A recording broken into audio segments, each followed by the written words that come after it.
అన్న ఇక్కడికి విచ్చేసిన పాత్రికేయ మిత్రులకు అలాగే నా డ్రైవర్స్ యూనియన్ ఆఫీస్ సభ్యులందరికీ పేరు పేరున నమస్కారాలు తెలియజేసుకుంటామన్నా.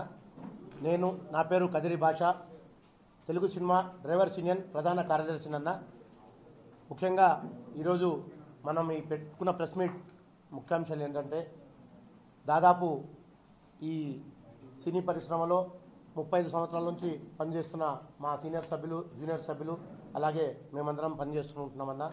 అయితే 13 రోజుల నుంచి నిరసన వ్యక్తపరుస్తున్నామన్నా వేతనాల గురించి. అది మీకు అందరికి తెలిసిన విషయమే. మొదటి రోజు నుంచి ఈ 13 రోజుల వరకు రోజు రోజున పాత్రికేయ మిత్రులు ఎంతోమంది మాకు అందరికీ సహకరిస్తూ మేము అనుకున్నాము, మీ కష్ట సుఖాలను ఇక్కడ వాళ్ళకి వినపడేలాగా మేము ముందుకు తీసుకెళ్తున్నామని చెప్పి సహకరిస్తున్న ప్రతి ఒక్క పాత్రికేయ మిత్రులకు కూడా పేరు పేరున పాదాభివందనాలు తెలియజేసుకుంటామన్నా మీ అందరికీ. అలాగే ఈరోజు మనం ఫిలిం ఛాంబర్ కానీ ఫెడరేషన్ పెద్దల తరఫున దాదాపు 13 రోజుల నుంచి రోజు మనము వెళ్ళి చర్చలు జరపడం జరుగుతుంది. అయితే ఎన్ని చర్చలు జరిగినా కూడా అన్ని చర్చలు విఫలానికి దారితీస్తున్నాయి. దానికి గల కారణాలు ఏంటంటే, వాళ్ళు మాకు ఇచ్చిన కొన్ని అలివిగాని కండిషన్స్ పెట్టారు. 9 కండిషన్స్ పెట్టడం జరిగిందన్న స్టార్టింగ్. అయితే కాలక్రమేణా మనం చర్చలు జరపంగా ఆ 9 కండిషన్లు కాస్త 4 కండిషన్లకు వచ్చినాయన్న. ఆ 4 కండిషన్లు కూడా ఎలా ఉన్నాయంటే, కనీసం ఏ ఒక్క కండిషన్ కన్నా 9 నుంచి 5 కండిషన్లు ఒప్పుకున్నాం. ఈ 4లో కనీసం 1 2 ఒప్పుకొని మనం ముందుకెళ్దామని మేము అనుకుంటున్నా, ఏ విధంగా చూసుకున్నా కూడా ముందుకెళ్లే పరిస్థితి లేదు. ఒక కండిషన్ ఎలా ఉంటుందంటే, ఉదాహరణకు మీకు ఒక 2 కండిషన్లు చెప్తాను.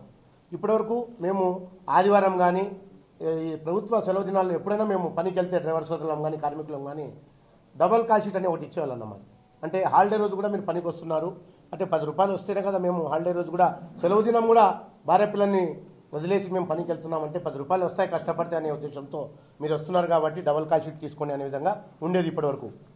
ఇప్పుడు కొత్తగా వీళ్ళు పెట్టిన కండిషన్లో ఆ డబల్ కాల్ షీట్ మేము ఇయ్యము, ఓన్లీ సెకండ్ సండే మాత్రం డబల్ కాల్ షీట్ ఇస్తాము, ప్రభుత్వ హాలిడేస్ ఉన్నాయి ఇస్తాము, నెలలో 4, 5, 6 ఆదివారం, ఒకసారి 5వ ఆదివారం కూడా వస్తుంటుంది. మొదటి ఆదివారం డబుల్ కాల్ షీట్ ఇయ్యము, 3వ ఆదివారం డబుల్ కాల్ షీట్ ఇయ్యము, 4వ ఆదివారం డబుల్ కాల్ షీట్ ఇయ్యము అనే విధంగా వాళ్ళు మాట్లాడుతున్నారు. అన్న ఇప్పటివరకు సెలవు దినాల్లో ఏ కార్మికుడైనా సరే కుటుంబాన్ని వదిలేసి పనికి ఎందుకు వెళ్తాడంటే 10 రూపాయలు ఈరోజు ఎక్కువ వస్తుంది, ఎక్కువ వచ్చిన 10 రూపాయలతో మనం రేపటి రోజు మన భార్య పిల్లల్ని పోషించుకోవడానికి ఉపయోగపడుతుంది అనే ఉద్దేశంతో మేము పనికి వెళ్తాం. అయితే ఇప్పుడు ఆ సండేస్ కూడా డబల్ కాల్ షీట్ ఇయ్యమనే విధంగా వాళ్ళు మాట్లాడుతున్నారు. ఈ కండిషన్ ఒప్పుకుంటే మేము కష్టపడ్డ ప్రతిఫలానికి మాకు ప్రతిఫలం రావట్లేదనే ఉద్దేశంతో మేము ఆ కండిషన్ ఒప్పుకునే పరిస్థితిలో లేమని చెప్పేసి ఈ విధంగా మన పెద్దలకు తెలియజేసుకుంటున్నామన్న. ఇంకో కండిషన్ అన్న, మాకు ఇప్పటి వరకు కాల్ షీట్ టైమింగ్స్ ఉదయం 6 గంటల నుంచి సాయంత్రం 6 గంటల వరకు మొదటి 12 గంటలకు ఒక కాల్ షీటు, తర్వాత 6 గంటల నుంచి నైట్ 9:30, 10 లోపు చేస్తే 1.5 కాల్ షీటు, అంటే ఉన్న కాల్ షీట్ని సగం ఎక్కువ అనే విధంగా ఉండేదన్న. ఇప్పటికీ మా డ్రైవర్స్ యూనియన్ కాల్ షీట్ వచ్చి 1195 రూపాయలు అన్నారు. ఇప్పుడు వాళ్ళు అన్నట్టుగా 9 to 9 కాల్ షీట్ పెట్టుకుందాం, సింగిల్ కాల్ షీట్ ఇస్తామని అంటున్నారు. దానివల్ల మా కార్మికులు నష్టపోయేది ఏంటంటే, ఇప్పుడు మాకు వచ్చే call sheet single call sheet 1195 రూపాయలు, హాఫ్ కాల్ షీట్ వాళ్ళు పెంచి ఇచ్చినా కూడా మాకు వచ్చేది 1893 రూపాయలు, ఏది విత్ టిఫిన్ బేటాతో కలుపుకొని. ఇప్పుడు వీళ్ళు ఏ విధంగా మాట్లాడుతున్నారంటే 9 to 9 చేసుకుంటాం, సింగిల్ కాల్ షీట్ ఇస్తామంటున్నారు. అంటే మాకు వచ్చే 1.5 కాల్ షీట్ 1893 రూపాయల్లో వీళ్ళు 9 to 9 సింగిల్ కాల్ షీట్ అంటే 1195 ఇస్తామంటున్నారు. ఒకవేళ వాళ్ళు పెంచి 30% కూడా వాళ్ళు పెంచి ఇస్తే మాకు వచ్చేది, ఇక్కడ చెప్తున్నా బాగా చూడండి అన్న, ఇక్కడ 1195 ఉన్న ఇప్పుడున్న వేతనాన్ని 30% పెంచిస్తే 358 రూపాయలు పెరుగుతుందన్న. దాంతో కలుపుకుంటే 1553 రూపాయలు అవుతుంది. సరే కాదు, ఇంకా 10% ఎక్కువ పెంచుతాం, 40% అనుకోండి, 1195 ప్లస్ 478, 1678 రూపాయలు అవుతుంది. ఇంకా అది కూడా కాదు, ఇంకా మీకు 50% పెంచుతాం 9 to 9 చేయండి అంటే మాకు వచ్చేది 1190తో పాటు 597 రూపాయలు. అంటే 9 to 9 ఒక సింగిల్ కాల్ షీట్ వీళ్ళు ఇస్తే వీళ్ళు మాకు 50% పెంచి ఇచ్చినా మాకి అక్కడికే వస్తుంది. అది మీరు గ్రహించండి. అంటే ఇప్పుడు ఇన్ని సంవత్సరాలు కష్టపడి 3 సంవత్సరాలకు ఒకసారి అగ్రిమెంట్ చేస్తాం, 30% పెంచుతామని మాట ఇచ్చిన పెద్దలు ఆ మాట తప్పే విధంగా, ఆ మాటని దాటవేసే విధంగా ఇయ్యను అని చెప్పకుండా మీకు పెంచుతాం సంవత్సరానికి 15%, మళ్ళా సంవత్సరానికి 5%, మళ్ళా సంవత్సరానికి 5% అంటున్నారు. అంటే అక్కడ కూడా 30% ఇంకా రాలేదు వాళ్ళు. మనం వాళ్ళ కండిషన్స్ ఒప్పుకుంటే మొదటి సంవత్సరం 15%, రెండవ సంవత్సరం 5%, మళ్ళీ సంవత్సరం 5% అంటున్నారు. ఇప్పుడు 25% వేస్తే మాకు వచ్చే వేతనం ఎంత ఉందన్న, 250 రూపాయలు పెరుగుతుంది. 99 సింగిల్ కాల్ షీట్కి వెళ్తే ఇప్పుడు మేము తిరిగి నష్టపోతున్నాం, 600 నష్టపోతున్నాం. వాళ్ళ కండిషన్కి మేము 99 ఒప్పుకొని ఒకవేళ మేము సిద్ధపడి పనిచేయాలనుకుంటే 3 సంవత్సరాలకు ఒకసారి 30% పెంచుతామని మాటిస్తే 30% మీరు పెంచట్లేదు, 50% మేము రిటర్న్ నష్టపోతున్నామని చెప్పేసి ఈ పత్రికా మిత్రుల తెలియజేసుకుంటున్నాం. కాబట్టి దయచేసి వాళ్ళు పెట్టిన ఈ కండిషన్ 4 కండిషన్లు కూడా మేము ఒప్పుకునే విధంగా లేవన్నా. ఇంకో 2 కండిషన్లు చెప్తాను. మాకు ఇష్టం వచ్చి నష్టం వచ్చినా మా ఇష్టం వచ్చినంత పని చేయించుకుంటాం అనే విధంగా వాళ్ళు ముందుకెళ్తున్నారు. అంటే దాని ఉద్దేశం ఏంటంటే ఏ యూనియన్ మా కార్మికులు మాకు అవసరం లేదు, ఎవరో రోడ్డు మీద పోయే దానితో కూడా నేను చేసుకోవచ్చు అనే విధంగా వాళ్ళు మాట్లాడుతున్నారన్న. మీ అందరికీ ఒకటే తెలియజేసుకుంటున్నా, దాదాపు చెన్నై నుంచి ఇండస్ట్రీ ఇక్కడ తరలి వచ్చి దాదాపు ఇన్ని సంవత్సరాలు అవుతున్నా సరే ఇన్ని యూనియన్లు కూడా స్టాండర్డ్గా ఉండి ఇప్పుడు పని చేసుకొని పోతున్నామంటే మనం అన్నదమ్ములుగా కలిసి ఎక్కడెక్కడో రాష్ట్రాల నుంచి బతుకుదేరు గురించి ఇక్కడికి వచ్చి అన్నదమ్ములాగా కలిసి పని చేస్తున్నామంటే అందరం కలిసి కమ్యూనికేషన్తో కానీ అండర్స్టాండింగ్తో కానీ ముందుకెళ్తుంటేనే ఇక్కడి వరకు వచ్చామన్నా. మీ ఇష్టం వచ్చినట్టు బయట తీసుకెళ్తామంటున్నారు. ఉదాహరణకు మీకు చిన్న విషయం చెప్తా. ఇప్పుడు మనకి ఓలా, ఊబర్, ర్యాపిడో అని రకరకాల క్యాబ్స్ ఉన్నాయి, ప్రైవేట్ క్యాబ్స్, మీకు అందరికీ తెలిసిన విషయమే. అయితే ఇప్పుడు మనము సపోజ్ నేను ఇక్కడ ఇందిరానగర్లో ఉన్నా, ఇక్కడ నుంచి నేను ఎల్బీ నగర్కి వెళ్ళాలి షూటింగ్ నిమిత్తం, పని నిమిత్తం. నేను ర్యాపిడో బుక్ చేసుకుంటా. ఉదాహరణకి గట్టిగా వర్షం వచ్చిందనుకోండి, అతను క్యాన్సిల్ చేసుకుంటాడు. ఆ హక్కు అతనికి ఉంది, ర్యాపిడో రకరకాల క్యాబ్స్కి ఉంది. అతనికి ఇష్టం ఉంటేనే మా ఇక్కడికి రాగలే హక్కు అతనికి ఉంది. వర్షం వస్తుందో లేదా ట్రాఫిక్ జామ్ ఉందని ఇవాళ రేపు గూగుల్లో చెక్ చేసుకుంటారు. అందరూ చెక్ చేసుకుని అన్న ట్రాఫిక్ జామ్ ఉంది నేను రావట్లేదని అతను క్యాన్సిల్ చేసుకుంటాడు. అంటే ఒక ప్రైవేట్ క్యాబ్కి హక్కు ఉంది. అలాంటి ప్రైవేట్ క్యాబ్లు పెట్టి మేము చేసుకుంటాం, మీ వల్ల మాకేమీ ఉపయోగం లేదు, స్కిల్స్ లేవు, రకరకాలుగా మాట్లాడుతూ పెద్ద మనుషులు. ఒక క్యాబ్ బుక్ చేసుకుంటే గట్టిగా వర్షం పడితే క్యాన్సిల్ చేసుకునే హక్కు అతనుకుంది. మా హక్కు మాకు లేదన్నా. వర్షం వచ్చినా, ఎండొచ్చినా, కష్టం వచ్చినా, నష్టం వచ్చినా మేమైతే కంపల్సరీగా మాట ఇచ్చినా విధులు హాజరవ్వాల్సిందే. మేము విధులకు హాజరవ్వాలని ఎలా అనుకుంటామంటే మాకు ఏ ప్రాబ్లం వచ్చినా, ఇంకో విషయం చెప్పుకుంటున్నా, మేము వెళ్తున్న సమయంలో మా ఇంటి నుంచి ఫోన్ వచ్చి ఇలా ప్రమాదవశాత్తు మీ భార్య పిల్లలకి ఏమైనా ప్రమాదం జరిగిందన్నా సరే ఒప్పుకున్న డ్యూటీకి ఖచ్చితంగా హాజరయ్యే పరిస్థితి మా డ్రైవర్ సభ్యులది, అది ముఖ్యంగా గమనించగలరు. అయితే ఇదే పని క్యాబ్ వ్యక్తులు చేస్తారా? ప్రైవేట్ క్యాబ్ రంగాలలో ఇది జరుగుతుందా? ఇది సాధ్యమా? ఇది మీకు కూడా తెలుసు, తెలిసి కూడా మీరు దీన్ని బయట పెట్టకుండా మేము చేసుకోగలుగుతాం అంటున్నారు. ఒకసారి దాదాపు కొన్ని జరిగినాయి కూడా ఇలాంటి సంఘటనలు, వాళ్ళకు కూడా తెలుసు. ఇక్కడ చాలా ప్రోగ్రామ్స్ అప్సెట్ అయ్యి విధులకు హాజరవ్వకుండా, సపోజ్ ఇప్పుడు కెమెరా వేసుకెళ్తున్నాం, మేము కెమెరా వేసుకెళ్తే అందులో విలువైన సామాగ్రి ఉంటుందని చెప్పేసి జూమ్ బాక్స్ కానీ లెన్స్ కానీ ఉంటాయి, స్పీడ్ బ్రేకర్ దగ్గర కానీ గోతుల్లో కానీ ఏ రోడ్డును బట్టి ఎలా డ్రైవింగ్ చేయాలన్నది మా డ్రైవర్ యూనియన్ సభ్యులకు అందరికీ అవగాహన ఉంది, అనుభవం ఉందన్న. అదే ప్రైవేట్ క్యాబుల్లో కానీ ఇతరత్ర వేరే వాళ్ళని తీసుకెళ్తే వాళ్లకు ఇందులో జూమ్ బాక్స్ అంటే తెలియదు, లెన్స్ అంటే తెలియదు, ఎక్విప్మెంట్కున్న జాగ్రత్తలు ఎలా తీసుకునే వాళ్ళలో కూడా వాళ్ళకి తెలియదన్నా. కాబట్టి తీసుకెళ్తున్న ఈ అనుభవం లేని వ్యక్తులు, అవగాహన లేని వ్యక్తులు తీసుకెళ్లే ఎక్విప్మెంటు ప్రమాదవశాత్తు ఏమైనా జరిగిందంటే కూడా మాకు సంబంధం లేదని చెప్పి నడి రోడ్లు దింపేసి కూడా వెళ్ళిపోయే సూచనలు వాళ్ళు చేసుకోవచ్చు, వాళ్ళకి హక్కు ఉంది. కాబట్టి ఇక్కడ మా యూనియన్ సభ్యులు ఏంటంటే డెడికేషన్తో, ఏకాగ్రతతో, భయంతో పనిచేస్తామన్నా మేము. ఎందుకంటే మేము ఒక యూనియన్ నమ్ముకుని ఉన్నాం, మేమేమన్నా తప్పు చేస్తే మా యూనియన్ని నిలదీస్తారు, మమ్మల్ని ప్రశ్నిస్తారు అనే భయంతో, ఏకాగ్రతతో, శ్రద్ధతో పని చేసుకొని పోతుంటామన్నా మా డ్రైవర్స్ యూనియన్ సభ్యులందరం. ఇంకో విషయం మీకు చెప్తున్నా, ఓలా, ఊబర్ కానీ రకరకాల క్యాబ్లో కానీ చాలా ప్రమాదాలు జరిగినాయి స్త్రీల పట్ల, ఒక అక్క చెల్లెమ్మల పట్ల. అదే నైట్ 2 గంటల వరకు షూటింగ్ చేస్తే కూడా ఒక డాన్సర్స్ కానీ, ఒక జూనియర్ ఆర్టిస్టు కానీ, ఒక కార్మికులు చాలామంది మహిళలు ఉన్నారు, వాళ్ళందరినీ మా అక్క చెల్లెమ్మతో సమానంగా చూసుకొని జాగ్రత్తగా మా ఇంటి మనిషిని ఎట్లా తీసుకెళ్తాం అలా తీసుకెళ్లి వాళ్ళ గమ్య స్థానాలకు చేర్చే వరకు కూడా మేము కండ్రెప్పకు నిద్ర లేకుండా జాగ్రత్తగా మన తల్లినో చెల్లినో మన పిల్లనో తీసుకెళ్ళినట్టుగా బాధ్యతగా తీసుకెళ్లి వాళ్ళని ఇంటి దగ్గర గమ్య స్థానం చేరుస్తాం. ఎందుకంటే మాకు యూనియన్ అంటే భయం. యూనియన్ మేము ఏమైనా తప్పు చేస్తాం మా కన్నతల్లి లాంటి యూనియన్కి మర్చేస్తుందనే భయం గుర్తుపెట్టుకోండి. ఇదే విషయం బయట వాళ్ళ ఏకాగ్రతగా పనిచేస్తారా? ఒకసారి మీరు కూడా ఆ ప్రొడ్యూసర్ దృష్టికి తీసుకెళ్ళండి. వాళ్ళకు కూడా తెలుసు అన్న, వాళ్ళు తెలియక ఏమి కాదు. ప్రతి ఒక్కరు మాకన్నా అనుభవజ్ఞులు ప్రొడ్యూసర్లు ఉన్నారు, వాళ్ళ ప్రతి ఒక్కరికి తెలుసు.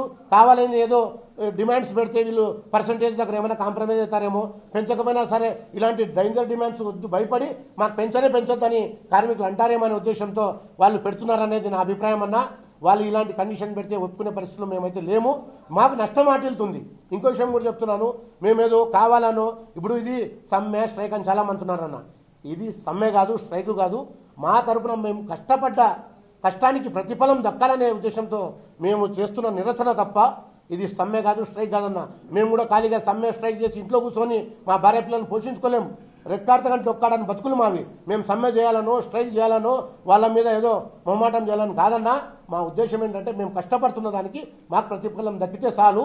మీరైతే ఏ విధంగా అయితే 3 సంవత్సరాలకు ఒకసారి అగ్రిమెంట్లు ఇస్తామో అగ్రిమెంట్ చేస్తాం, 30% వేతనాలు పెంచుతామని మీరు ఎలాగైతే మాట ఇచ్చారో ఆ మాటను నిలబెట్టుకొని మమ్మల్ని మా కష్టాన్ని గుర్తించుకొని ఆ మాట నిలబెట్టుకుంటే మీకు కూడా చేతులు జోడించి నమస్కి అందరూ రిక్వెస్ట్ చేసుకుంటాం. ప్రొడ్యూసర్లందరికీ, సార్ మీరు కూడా సినిమాలు తీస్తేనే బతకాల, మేము కార్యకులం, మీ మీద మేము ఎదురు మాట్లాడో, మేము మీ కాంట్రవర్సీతో మాట్లాడో మిమ్మల్ని ఎదుర్కొనే శక్తి మాకు లేదు. మేము కష్టపడుతున్నాం, మా ప్రతిఫలాన్ని ఆశిస్తున్నాం. దయచేసి మేము పడ్డ కష్టానికి మాకు ప్రతిఫలం మీరన్న మాదిరిగానే 30% అనేది పెంచిస్తే చాలు. మీరు ఈ క్షణమే పెంచితే ఇదే క్షణం నుంచి మా కార్మిక సోదరులందరం విధులకు హాజరవడానికి సిద్ధంగా ఉన్నామని చెప్పేసి పాత్రికేయ మిత్రుల ద్వారా మీ అందరూ తెలియజేసుకుంటున్నాం. ఇంకా ఏమైనా క్వశ్చన్స్ ఉంటే అది ఇంకొక ముఖ్య విషయం అన్న తెలియజేసుకున్న, ఇప్పుడు ఈ మధ్యలో ఈ 13 రోజులు జరుగుతున్న నిరసన సమయాలలో ప్రొడ్యూసర్లు కూడా ఎవరెవరు ఇష్టం వచ్చినట్టు వాళ్ళు మాట్లాడుతున్నారన్న. ఇప్పుడు వాళ్ళని నేను ఏదో మళ్ళా వాళ్ళ మీద కాంట్రవర్సీ చేయాలని నేను చెప్తాను, ఎందుకంటే మా బాధలు చెప్పుకుంటాం మీతో. ఒక ప్రొడ్యూసర్ గారు మాట్లాడుతున్నారు డ్రైవర్స్ యూనియన్ మీద కరెక్ట్గా కావాలని ఫోకస్ పెట్టి మమ్మల్ని టార్గెట్ చేస్తూ కొంతమంది ప్రొడ్యూసర్లు పెద్ద మనుషులు మాట్లాడుతున్నారు. అది వాళ్ళకి నేను పేర్లు అయితే చెప్పను కానీ అది వాళ్ళకి తెలుస్తుంది. ఈ పాత్రికేయ మిత్రుల ద్వారా వాళ్ళకి సూటిగా నేను ఇదే క్వశ్చన్ అడుగుతున్నా. సార్, ఒక ప్రొడ్యూసర్ మాట్లాడతారు డ్రైవర్స్ యూనియన్ అనేది ఒక మాఫియా లాగా, దొంగలు ఒక కూటమిలాగా రెడీ అయ్యి సిండికేట్ రెడీ అయ్యి మమ్మల్ని దోచుకుంటున్నారు అంటున్నారు. సార్, 12 గంటలు కష్టపడి 12 గంటల కాశీకి మీరు చెప్తున్నారు, 16 నుంచి 18 గంటలు కష్టపడుతున్నాం. మాకు మీరు ఇచ్చే వేతనం 1195 రూపాయలు. సార్, 1195 రూపాయలు దోచుకునే కార్మికుడు మాఫియా ఎలా అయ్యారో మీరు ఒకసారి తెలియజేయాలి. రెక్కాడితో దొక్కడానికి బతుకులు మావి, మేము దొంగలు ఎలా అయ్యామో ఒకసారి మీరు అర్థం చేసుకోవాలి. మేము కూడా నిజంగానే మాఫియా అయితేనో నిజంగా దొంగలించి మిమ్మల్ని దోచుకొని ఉంటేనో ఇలాగా 1100 1200 కూలికి వచ్చి పనిచేసి పరిస్థితులు ఉండేటోళ్ళం కాదు సార్. మేము కూడా కార్లలో తిరిగి రిచ్గా మీలాగా బెంజులు BMW ఆడిలో తిరిగేటోళ్ళం. మీరు ఒకటే గుర్తించాలి సార్, ఇప్పుడు కూడా గుర్తుపెట్టుకోండి, మేమైతే ఈరోజు కూలీ చేస్తే కానీ మా డ్రైవర్ సోదరుల ఫ్యామిలీలు గడవడానికి కష్టంగా ఉండే పరిస్థితులు ఉన్నాయి. మేము దొంగలము మాఫియా కాదు. మీరు ఆ మాట అన్నారు కాబట్టి మీరు దయచేసి ఆ మాటను వెనక్కి తీసుకుంటే మీకు కూడా గౌరవం ఉంటుంది. మీ హుందాతనానికి మీ గౌరవానికి వీలైనట్టు మాట్లాడితే మీకు కూడా గౌరవం ఉంటుంది సార్. మీరు కార్మికుల గురించి చాలా చులకనగా మాట్లాడారు. దీనైతే 100% మేము ఖండిస్తున్నాం. ఇంకొకసారి దయచేసి ఎవరు కూడా మా కార్మికుల గురించి తప్పుగా మాట్లాడకండి. నిజంగా తప్పు చేస్తుంటే పిలిపించండి, దండించండి, శిక్షించండి. ఆ శిక్షకు మేము సిద్ధంగా ఉన్నాం. కానీ తెలియకుండా అవగాహన లేకుండా ఇష్టం వచ్చినట్టు మీరు మాఫియా అని దొంగలని మాట్లాడితే ఇంకొకసారి మాత్రం 100% మిమ్మల్ని మీ దగ్గరకు వచ్చి నిరసన వ్యక్తపరచడానికి కూడా మేము సిద్ధంగా ఉన్నామని ఈ విధంగా మీ అందరూ తెలియజేసుకుంటున్నాం. ఇంకొక ప్రొడ్యూసర్ గారు మాట్లాడారు, ఆయన లీడర్ కూడా పెద్ద ఆయన, అన్నీ తెలుసు, నేను 40 సంవత్సరాల నుంచి ఇండస్ట్రీలో ఉన్నా అంటాడు, నాకు ప్రతి ఒక్కరి గురించి తెలుసు అంటాడు. ఒక డ్రైవర్ సోదరునికి 1,50,000 రూపాయలు జీతం తీసుకుంటున్నారు నెలకు అంటున్నారు. భారతదేశంలో ఎక్కడ కూడా ఏ రాష్ట్రంలో కూడా 1,50,000 డ్రైవర్ జీతం ఉందా? ఎవరికి తెలియదు. 15,000 20,000 మహా అంటే 30,000 దాటిపోదు ఎవరికి. ఆ 30,000 కూడా ఎవరు తీసుకుంటారంటే దాదాపు 25 సంవత్సరాల నుంచి 30 సంవత్సరాలు ఒకటే ఇంట్లోనో లేదా ఒక సంస్థలోనో ఒక ప్రొపరేటర్ దగ్గర ఒక MD దగ్గర పనిచేస్తుంటే వాళ్ళకున్న అనుభవంతో ఇన్ని సంవత్సరాలు మమ్మల్ని నమ్ముకొని బతుకుతున్నారు కదా, ఇతనికి ఒక 5,000 ఇస్తే తప్పు లేదు అనుకున్న వాళ్ళు మాత్రమే 30,000 ఆ పైన ఇస్తున్నారు సార్. ఎక్కడ దాటుకున్నా 30,000 దాటి మాకు జీతాలు లేవు. ఏదన్నా ఒక 10,000 20,000 ఇస్తే నచ్చి మెచ్చి ఓనర్లు ఎవరన్నా మాకు మీద ప్రేమతో అభిమానంతో గౌరవంతో ఇస్తే తీసుకుంటామే తప్ప ఎక్కడ జీతం లేదు. ఇంకో విషయం చెప్తున్నా సార్, 1,50,000 అన్నారు కదా సార్, మీరు 50,000 నెలకు జీతం ఇవ్వండి సార్, మీ ఇంటి ముందర వచ్చి కూర్చుంటాం. మీరు ఏ బండి తోలమంటే తోలుతాం, 24 గంటలు పనిచేస్తాం. 1,50,000 మాకు జీతం ఇచ్చి మిగిలిన 1,00,000 రూపాయలు డ్రైవర్స్ తరపున మా డ్రైవర్ సోదరులందరి తరపున మీరే డొనేషన్గా పెట్టుకోండి సార్. దానికి కూడా మేము సిద్ధపడుతున్నాం. కాబట్టి గుర్తు చేసుకోండి, ఇది మీ మీద కోపంతో మాట్లాడతలేం సార్, మా మీద ఆవేదనతో, మీరు అన్న మాటలకు ఆవేదనతో మాట్లాడుతున్నా, తప్పుగా అర్థం చేసుకోవద్దని చెప్పి చేసుకుంటున్నా. 1,50,000 మాకు ఇచ్చి 1,00,000 రూపాయలు మీరు పెట్టుకోండి డ్రైవర్స్ తరపున అని చెప్పి మళ్ళీ ఈ విధంగా తెలియజేసుకుంటాం. దయచేసి సార్, మీడియా ఉంది, మైకులు ఉన్నాయి, మేము పెద్దోళ్ళం కదా, ఏం మాట్లాడినా చెల్లుతుంది. అదే చిన్నోడు మమ్మల్ని ఏం చేసుకుంటారనే విధంగా మాట్లాడితే కడుపు కాడిన కార్మికుడు తిరగబడితే ఏమవుతుందో, ఎన్ని రంగాలు మూసుకున్నాయి, ఎన్ని సంస్థలు మూతపడ్డాయి, అసలు అస్తవ్యస్తమవుతుంది సార్. భారతదేశమే అస్తవ్యస్తమవుతుంది ఒక డ్రైవర్ సోదరుని చేసుకుంటే గుర్తు చేసుకోండి.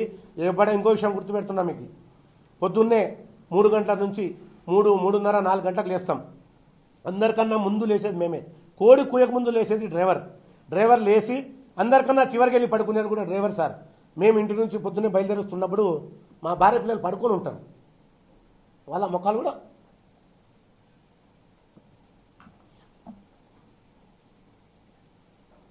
భార్య పిల్లల ముఖాలు కూడా చూడకుండా వెళ్ళిపోతాం విధులకి. ఇంటికి తిరిగి వెళ్తామా లేదా తెలియదు సార్. మనకి మేము నమ్ముకునేది కష్టం, పని చేయడమే తెలుసు. మాకు మాఫియా తెలీదు, దొంగలించడం తెలియదు సార్. మళ్ళీ పొద్దున్న వెళ్ళాం విధులకి, తిరిగి వెళ్తామో తెలీదు. ఒకవేళ వెళ్తే మళ్ళీ మా భార్య పిల్లలు పడుకొని ఉంటారు.